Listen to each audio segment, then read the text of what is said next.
Hey, everybody, welcome to another deep dive. Today, we're going to be tackling something that I think a lot of people find, well, kind of intimidating, to be honest. Yeah. Personal finances, budgeting.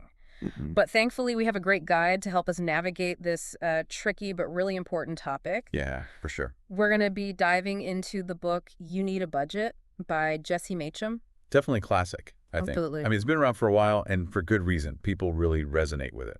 Yeah, and I think one of the things that makes this book stand out to me is that the author is really open about his own struggles with money. Right. It makes it feel less like some financial guru like preaching from on high and more like, Totally. hey, we're all in this together kind of thing. Absolutely. It makes it feel very relatable, Yeah, for sure. which I think can be really important when we're talking about like such a sensitive topic. Absolutely. So maybe a good place to start is with kind of the foundation of the book, Yeah. this question the author poses, which is, what do I want my money to do for me? Such a simple question, but I feel like it's one that most of us don't actually stop and ask ourselves. Right. I know I'm usually more focused on like, okay, how do I make sure I have enough to pay the bills this month? Totally. Not really thinking about the bigger picture. That's where I think this question is so powerful. Yeah. It really shifts that perspective. Okay, so how does asking that question, how does that actually change things for us when it comes to budgeting? It basically flips the script on how we typically think about budgeting. Okay. A lot of the advice out there is very fear-based, Yeah. right? Like Yeah. avoid debt at all costs, cut all spending. Deprivation. Yeah, exactly. It's like all about restriction. Yeah. But when you start with that question, what do I want my money to do for me?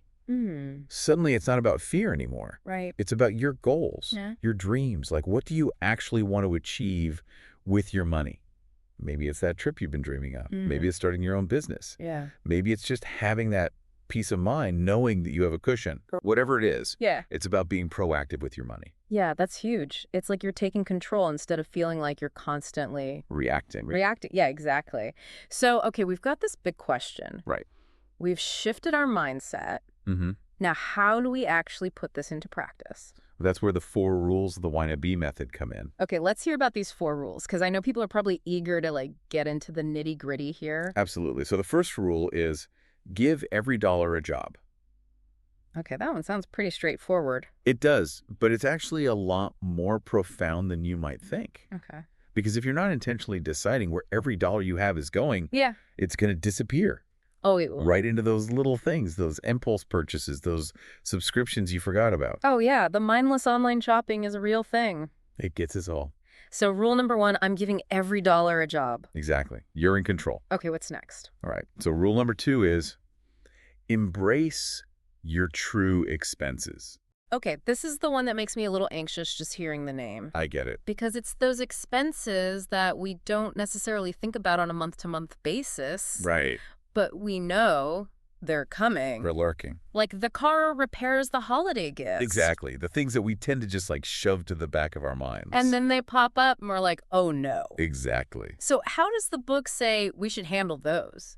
Because I think that's where a lot of people get tripped up. Right. So let's say, for example, you need new tires for your car in about 6 months. Okay. And you estimate that's going to cost you maybe $800. Yeah, that's a good chunk of change. Instead of waiting until then and being totally blindsided, Right. you break it down.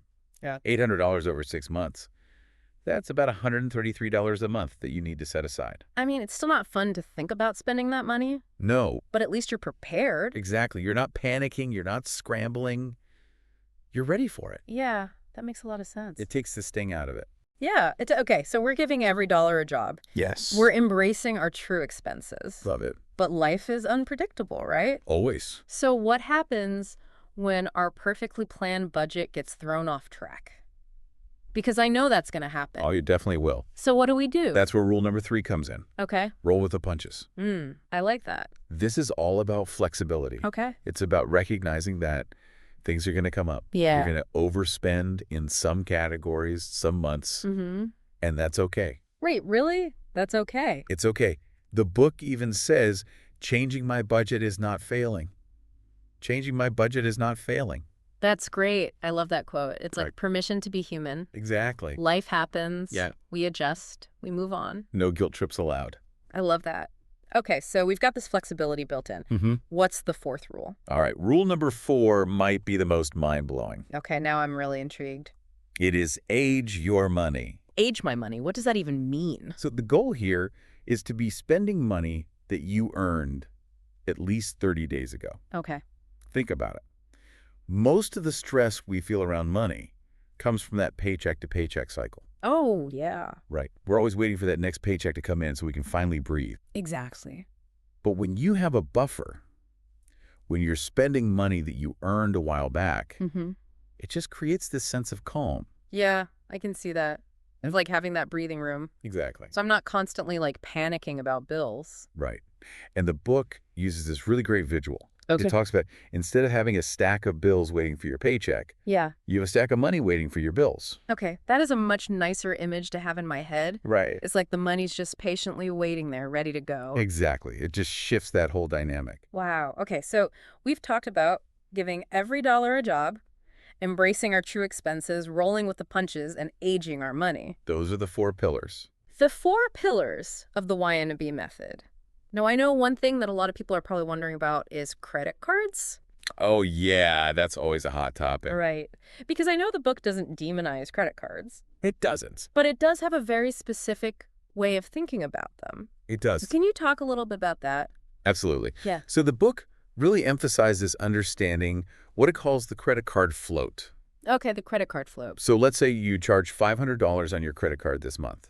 Okay. And then when the bill comes, you pay it off in full. Mm-hmm. On the surface, it looks like, okay, I'm not carrying any debt. I'm good. Right. Responsible. Right. But were you actually spending money that you had? Or were you kind of borrowing from your future self? Ooh, that's a good question. Because that's essentially what the credit card float is. Okay. It's this illusion that we have more money than we actually do. Because we're kind of delaying the pain a little bit. Exactly. We're delaying the consequences. Yeah. Yeah. So what's the solution? How do we avoid falling into that trap? The book's advice is really simple. Okay. Only charge what's already in your budget. Okay. So basically, treat your credit card like a debit card. Mm-hmm. If you wouldn't spend the cash right now, don't swipe the card. Makes sense. It's about breaking that cycle of relying on future income. Exactly. And I think that's a really important point because so much of personal finance is about shifting our mindset as much as it is about the actual numbers. Absolutely. Now, I know the book goes into a lot more detail about things like handling a fluctuating income, Yeah. which I think is really relevant for a lot of people these days. Absolutely. And that's where having a consistent budget, even when your income is unpredictable, can be so powerful. It's like having that anchor. It is. It's like having that stability in the midst of the chaos. So even if you have a really great month income-wise, Right. you're not suddenly like, oh, I have all this money, let's go crazy. Exactly. Discipline is key. Discipline is key. Yeah. Yeah. And then, of course, there's the whole challenge of budgeting as a couple, Yeah, oh, yeah. That's a whole other ball game. which I think is where things can get really interesting and maybe a little bit tricky. Absolutely. So we'll definitely have to dive into that more in the next segment. Sounds good. So we were talking about the challenges of budgeting as a couple. Yeah, that's the one I was actually most curious about because Yeah. I feel like that's where things can get really, complicated. Oh, for sure. It can be really tricky. So what does the book have to say about that? Well, I think the biggest thing it emphasizes is communication. Okay. Like really open, honest communication about money. Right. Because let's face it, money fights are a classic relationship killer. Oh, yeah, for sure. So being on the same page about your goals, your fears, your spending habits, all of that is super important. And it's not just about the feelings, right? Like, Right. It's about the practical stuff, too. Exactly. Like, the book actually recommends joint accounts, It does. which I feel like is a big step for some couples. Yeah, it can be a little scary for some people. So what's the reasoning behind that? Well, the author's argument is that it really helps build trust and a sense of shared ownership. Okay. You're both contributing. You're both aware of the overall financial picture. Yeah, I can see how that would make things more transparent. Right. But does that mean there's no room for individual spending? That's a good question, and actually the book addresses that. Yeah, okay. Because it recognizes that even in a partnership, you're still individuals Right. with your own needs and wants. Exactly. So it has this concept of yours, mine, and ours categories. Oh, interesting. Okay, so explain that to me. So basically, some money goes to the shared expenses, right? Mhm. Rent, groceries, bills, all that. Yeah. But then each of you also gets a portion of the budget that's just for you Okay. to spend however you want.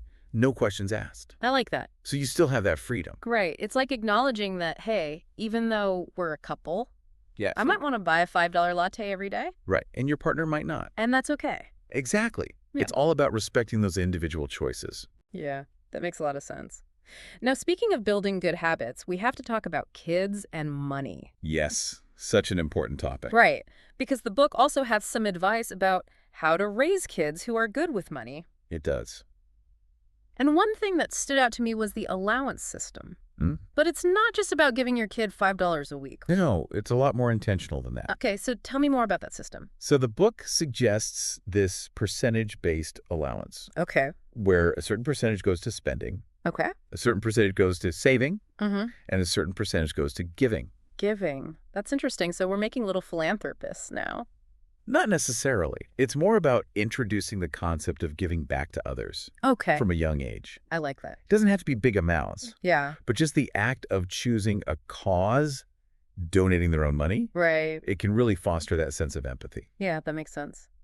But what about chores? Because Yeah. I know a lot of people tie allowance to chores. Right. Like, you do your chores, you get your allowance. Yeah, that was definitely the system in my house growing up. Me too. But this book actually advises against that. Really? Why is that?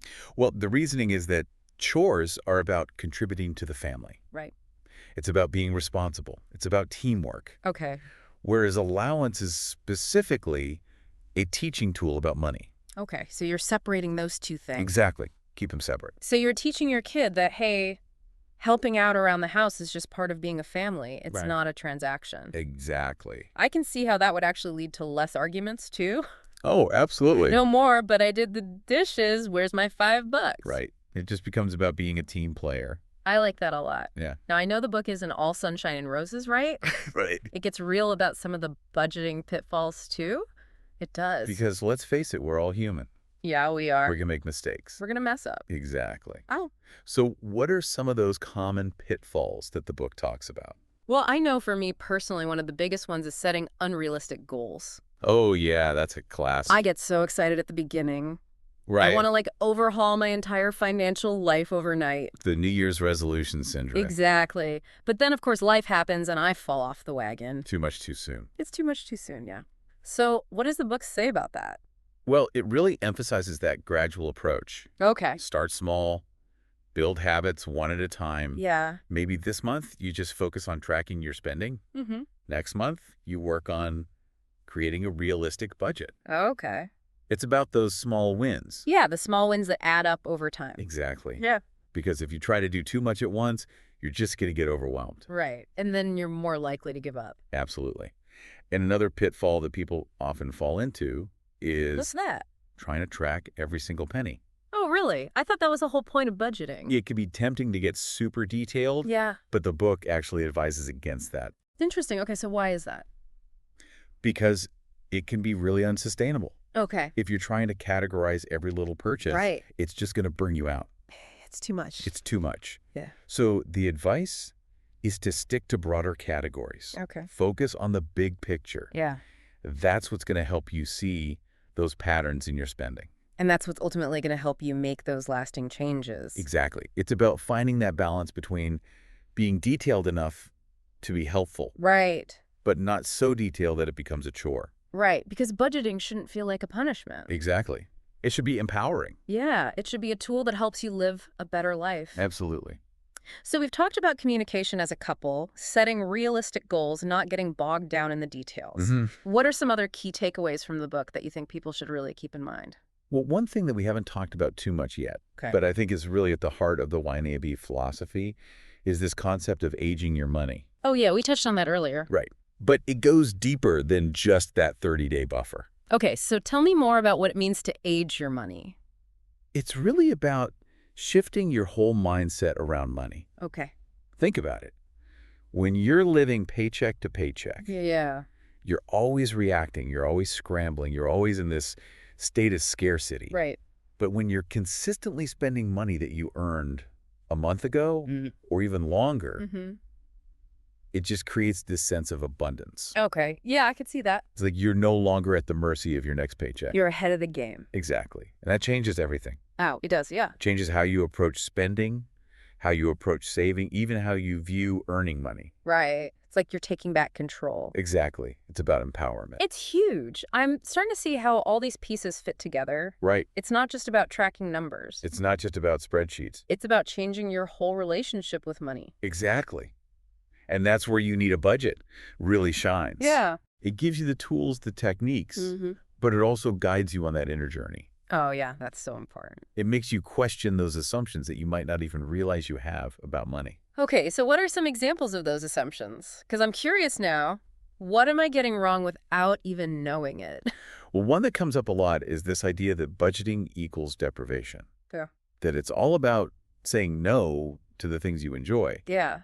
But the YME approach is actually about saying yes to the things that truly matter to you Okay. by being conscious of where your money goes. So it's not about never buying coffee again. Right. It's about deciding if that daily latte is more important than saving for a vacation. Exactly. It's about making those choices. Right. And being intentional about it. And that ties back to that first question the book asks, remember. What do I want my money to do for me? Exactly. When you have that clarity, those choices become a lot easier. Even if they involve some trade-offs. Even if they involve some tough decisions. Right.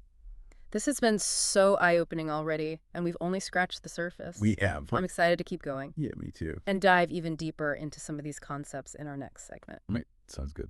Okay, so we're back, and I'm ready to keep unpacking all this Wyneby wisdom. Me too. Oh.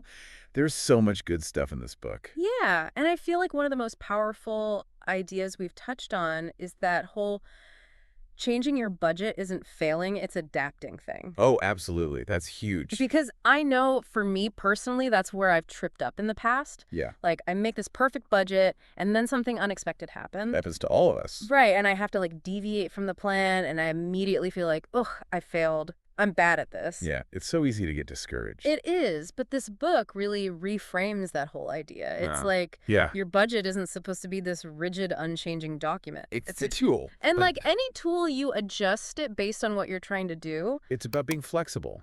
Right. So if I have to move some money around because my dog had to go to the emergency vet or whatever. Life happens. Right. It doesn't mean I'm bad at budgeting. It means I'm being adaptable. Exactly. And, the book even says that needing to change your budget can actually be a sign that you're doing it right.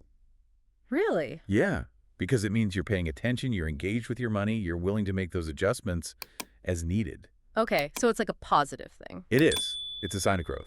I love that. So besides that whole mindset shift, are there any other common pitfalls that we should be aware of? Oh, yeah, for sure. One that I see a lot is people trying to do too much too soon. Oh, They yeah. get all gun-ho. They want to change everything overnight. It's like the New Year's resolution effect. Exactly. But just like with a diet or an exercise plan, Right. if you try to change everything at once, You're going to crash and burn. you're going to burn out. Yeah. So what's the alternative? What does the book suggest? Slow and steady wins the race. Okay, I like that. Start small. Build those habits one at a time. So maybe this month I just focus on tracking my spending. Exactly. And then next month I work on creating a realistic budget. And then maybe the month after that, you start tackling your debt. Okay, so it's like building upon those small wins. Exactly. Yeah. Because those small wins, They keep you motivated. they keep you motivated, and they make the process feel less overwhelming. Which is huge because I think feeling overwhelmed is a big reason why people give up on budgeting. Oh, absolutely. It's all about making it sustainable. Right, because if it feels like a chore, Yeah, you're not going to stick with it. exactly. Yeah. And that brings me to another really important point the book makes, which is the importance of self-compassion. Okay, yeah, we talked about that a little bit earlier. We did. But I think it's worth emphasizing Yeah, for sure. because we're all human rights. We are. We're all going to make mistakes with money. We're going to overspend. We're going to forget to log things. It happens. It happens and it's okay. The important thing is how you handle those mistakes. Right. So don't beat yourself up about it. Don't beat yourself up Just acknowledge it, adjust your plan if necessary, and move on. and give yourself some grace. Yeah, grace is important. So overall, I have to say, this deep dive into You Need a Budget has been incredibly insightful. Yeah, it's a really great book. It is. I feel like I have a much better understanding of not only like the nuts and bolts of budgeting, but also that deeper mindset stuff. Right. It's not just about the numbers It's not. It's about your relationship with money. and how you view yourself in relation to your finances. And that to me is the biggest takeaway. Mm. It's not about deprivation or restriction. Right. It's about making conscious choices Yes. that align with your values. Being intentional. And ultimately, it's about taking control of your finances so you can design a life you love. Couldn't have said it better myself. So for everyone listening who's feeling inspired and wants to learn more, Yeah. we highly recommend checking out the full book, You Need a Budget by Jesse Metcham. Absolutely. There's so much more in there that we didn't even have time to cover. And remember, the most important step is just to start.